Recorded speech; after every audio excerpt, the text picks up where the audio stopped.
வணக்கம். இன்னைக்கு நம்ம மத்தியில் ஜோஸ்டன் அவர்கள் வந்திருக்காங்க.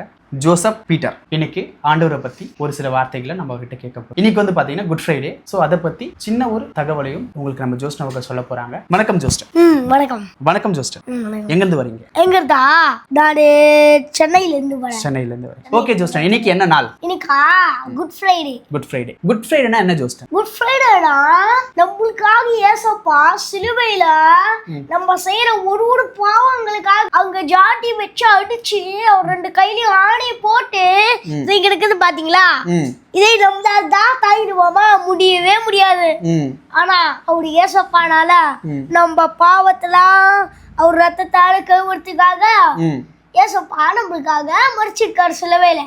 சரி, இத பத்தி என்ன நினைக்கிறீங்க? சரி, நம்ம நான் நினைச்சிருக்கோம். நிறைய பேர் நினைச்சிருக்கீங்க அவரே அவர் போய் சிலுவையில அடிச்சுக்கிறாரு அப்படின்னு நினைச்சிருக்காங்க. அப்ப தப்பு. ஏன்னா நம்ம செய்யற ஒரு அக்கிரமத்துக்காக அவங்க என்ன பண்றாங்கன்னா ஏசப்பா அவங்க என்ன பண்றாங்கன்னா அறையறாங்க, நல்லது செய்யக்கூடாதுன்னு சொல்லிட்டு மக்களுக்கு. சோ ஏசப்பா வந்து பாத்தீங்கன்னா மனுஷனாக இந்த உலகத்துல பிறந்து நம்மளுடைய பாவங்கள் எல்லாம் சுமந்து ஏசப்பா நம்மளுடைய பாவங்களுக்காக சிலுவையில அடிக்கப்பட்டிருக்கார். நமக்காக தான் ஏசப்பா அவ்வளவு காயங்களை நீங்க சொன்ன மாதிரி கையில ஆணி குத்திருக்காங்க, கால்ல ஈட்டி வச்சு குத்தி இருக்காங்க, முள்கிடம் வச்சிருக்காங்க. இது எல்லாமே நமக்காக ஏசப்பா நம்மளுடைய பாவங்களுக்காக மரிச்சிருக்காரு அப்படின்னு சொல்றீங்க. அசிஸ்டன்ட் சொன்னாங்களே, உங்களுக்கு புரிஞ்சிச்சல? எனக்கு புரிஞ்சிச்சு. சரி, நீங்க இத பாக்குறவங்களுக்கு நீங்க என்ன சொல்ல விரும்புறீங்க? அதா நீங்க இனிமே பாவம் செய்யாதீங்க. அதால அடிச்சாங்க, அவரு கால்ல கையில முள்கிரீர வச்சாங்க, ஜாட்டி வச்சு அடிச்சாங்க. அதெல்லாம் சொல்லவே எவ்வளவு கொடுமையாகுது.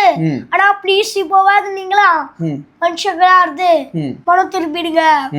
அப்போ நீ பொதுமக்களுக்கு என்ன சொல்றீங்கன்னா, யாரும் பாவம் செய்யக்கூடாது, கொலை பண்ணக்கூடாது, இந்த மாதிரி பாலியல் தொந்தரவு பண்ணக்கூடாது, திருடக்கூடாது, பண்ணக்கூடாது, விபச்சாரம் பண்ணக்கூடாது, மற்றவங்களுக்கு துன்புறுத்துற மாதிரி எந்த செயலும் பண்ணக்கூடாது.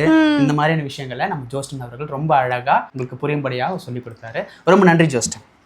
Okay, praise the Lord.